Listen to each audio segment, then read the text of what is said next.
করছেন, তার ভাষায় এটা। আমরা অনেকে সেভাবে ভাবিও অবশ্য, কারণ আমি এটা নিয়ে একটা ভিডিও করেছিলাম এবং অনেকে আমাকে তীব্র গালাগাল করেছেন। অথচ আমি যা বলেছি এবং এই ভদ্রলোক যা করেছেন সব কিছু আমি যদি ধর্মীয় পেরিমিটারে মেপে দেখি, মাপকাঠিতে মেপে দেখি, তাহলে উনি অত্যন্ত অধার্মিক, ধর্মের চৌহদ্দের বাইরের কাজ করেছেন, রাষ্ট্রের আইনের বাইরে তো বটেই। তিনি লোকজনকে ডেকে এনে কান ধরে উঠবস করিয়েছেন, যার মধ্যে খুবই বয়স্ক মানুষজনকেও তিনি ছাড়েননি। এটা নিয়ে একটা ভিডিও করছি কারণ এই ভদ্রলোক ক্ষমা চেয়েছেন। অবশ্য তিনি ক্ষমা চাইলে তাকে ক্ষমা করতে তো সবাই বাধ্য। কিভাবে ক্ষমা করতে বাধ্য হচ্ছেন এই ছবিটা দেখেই বুঝতে পারেন যে তারা কতটা ইচ্ছায় বা অনিচ্ছায় তাকে ক্ষমা করছেন।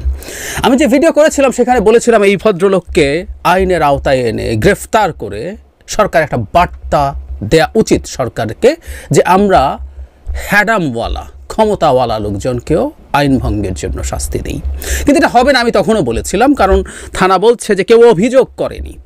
মানে যে মানুষদেরকে তার সাথে দেখছি তারা অভিযোগ করবে। উনি বণিক সমিতির সভাপতি, বিরাট লোক, বিরাট ক্ষমতাশালী টাকাওয়ালা লোকজন, সুতরাং এটা করার প্রশ্নই আসে না। অথচ পুলিশ কিন্তু স্বপ্রণোদিত হয়েও মামলা করতে পারত এবং তাকে আসলে আইনের আওতায় নেওয়া যেত। আবারও বলছি, এরকম কতগুলো সিম্বল তৈরির মাধ্যমেই সমাজে ন্যায় বিচার বা ইনসাফের ধারণা প্রতিষ্ঠা করতে পারে একটা সরকার বা একটা রাষ্ট্র। এ কারণেই এগুলো খুব জরুরি। সবচেয়ে ভালনারেবল মানুষটাও দেখবে তার প্রতি অন্যায় হলে সেটার জন্য সরকার তার পাশে আছে, না হয় সে সরকার নয়।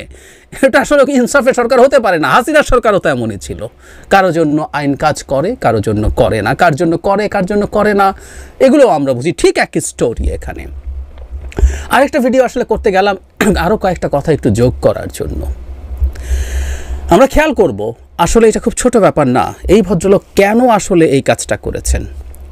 উনি আসলে এই সমাজে ওনার হ্যাডাম কথা, যে আমরা আমাদের বলি না আমিকে চিনস, আমাকে চিনসের সমাজ, এটা উনিকে চিনস, এটা আসলে প্রমাণ করতে গেছেন। উনি ওনার ক্ষমতা জাহির করতে গেছেন। এবং ক্ষমতা আমরা আসলে কার উপরে জাহির করি? যার উপরে ক্ষমতা প্রযুক্ত হওয়া সম্ভব। ওই রেস্টুরেন্টে সম্ভাবনা ছিল না, যদি তার বণিক সমিতির বা তার মতোই আরেকজন মানুষ যদি খেতেন সেখানে, খুব মজা হতো তখন।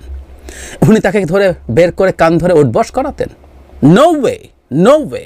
একজন পরিচিত সাংবাদিক যদি থাকতেন, একজন পরিচিত চিকিৎসক যদি থাকতেন, একজন পরিচিত আইনজীবী যদি থাকতেন, আমরা খুব ভালো জানি তিনি কি করতেন না। তার মানে এই ভদ্রলোক একটা টাউট, তিনি আসলে তার ক্ষমতা দুর্বলের উপরে প্রয়োগ করে তার হ্যাডাম দেখানোর চেষ্টা করেন। আমি তাকে একটা প্রেসক্রিপশন দিতে চাই। উনি তো বিরাট ইসলামের সেবক হয়েছেন। ইসলামের দৃষ্টিতে রমজানের চেয়ে, আমি রমজান নিয়ে সেদিনও বলেছি, এটা আল্লাহর হক, হাক্কুল্লাহ।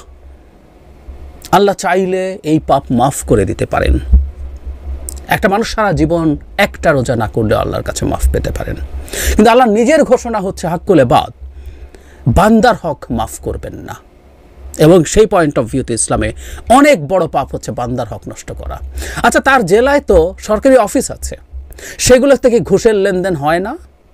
থানায়, ভূমি অফিসে, এরকম আরও বহু অফিস আছে, হরদম ঘুষ খাওয়া হয়, এখনও হচ্ছে, এই সরকারের আমলেও হচ্ছে। তো এই লোক একটা লাঠি নিয়ে সেখানে যাক, গিয়ে যারা ঘুষ খায় তাদেরকে পেটাক বা কান ধরে উঠবস করাক, হ্যাডাম হবে? ওইটা অনেক বড় পাপ।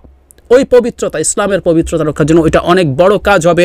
উনি চাইলে যে কোনো মানে এই দুটো কাজের মধ্যে, কিছু মানুষ পর্দা ঢাকা হিন্দু হোটেলে খাচ্ছে, ভেতর থেকে বের করে এনে কান ধরানো, এটার চাইতে ওটা বড় ইসলামের সেবা কিনা, ইসলামের পবিত্রতা রক্ষা করা কিনা, রমজানের পবিত্র, রমজানেও ঘুষের লেনদেন থেমে নেই কিনা, সেটা যে কেউ বলবেন, যে কেউ করে জিজ্ঞেস করে নিতে পারেন। নিজেও একটা লেবাস টেবাস নিয়ে চলেন, তো সেটা করার সাহস তার হবে? ওনার ঘাড়ে কয়টা মাথা আমরা খুব ভালো মতো জানি। তার মানে হচ্ছে এই হ্যাডাম তার উপরে দেখানো যায় যার উপরে হ্যাডাম দেখানো সম্ভব। এইগুলোই টাউটগিরি, এগুলোই বাটপারি। আমরা দেখব রাস্তায় রিক্সা চালকের সাথে সমস্যা হলে তাকে চড়থাপ্পড় বসিয়ে দিই। আমার মনে আছে একদিন এক যাত্রী রিক্সা চালককে রীতিমতো জুতো পেটা করছিলেন, তাকে ঠেকাতে গিয়ে আমি খুব বড় বিপদে পড়েছিলাম। মানে আমরা রিক্সা চালককে পেটাই, রিক্সা চালককে, আমরা বাসের কন্ডাক্টরের উপরে চড়াও হই, এই আমরাই একজন সিএনজি চালক কিংবা একজন ওবার ড্রাইভারের সাথে যদি সমস্যা হয় তার উপরে অতটা চড়াও হই না, তাকে পেটাতে যাই না, কারণ তার সোশিও ইকোনমিক অবস্থান রিক্সা চালকের চাইতে একটু ওপরে। হ্যাঁ, এটাই আমাদের চরিত্র। এই চরিত্রেরই আর একটা বহিঃপ্রকাশ আমরা দেখলাম, উল্টোপাল্টা দাম চাইছে, রাস্তায় ভ্যানে যে জিনিস বিক্রি করছে তার উপরে চড়া হতে দেখেছি। বিরাট শপিং মলে গিয়ে আমরা আবার চড়া হই না, পাল্টে যাই আমরা। লক্ষ্মীপুরের এই ভদ্রলোক ঠিক তাই করলেন। সমস্যাটা হচ্ছে এগুলো ইসলামের নামে করছেন। ইত্রামো শব্দটা ব্যবহার করেছেন, আমি আবার ব্যবহার করতে চাই, এটা ইত্রামো, এসব ইতর। আমাদের সমাজে এসব ইত্রামোকে ঠেকানো দরকার।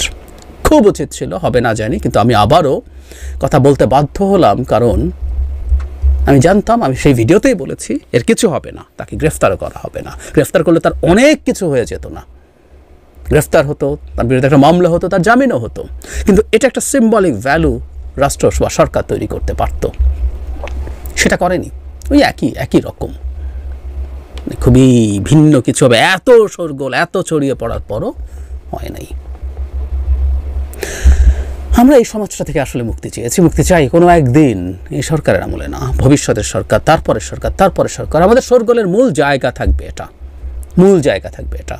সমাজের সবচেয়ে ভালনারেবল মানুষটাও যাতে ফিল করে এই সরকারটা তার পাশে আসে, সেদিনই আসলে আমাদের সরকার হয়ে উঠবে। তার আগ পর্যন্ত কোনোদিনও এটা সরকার না।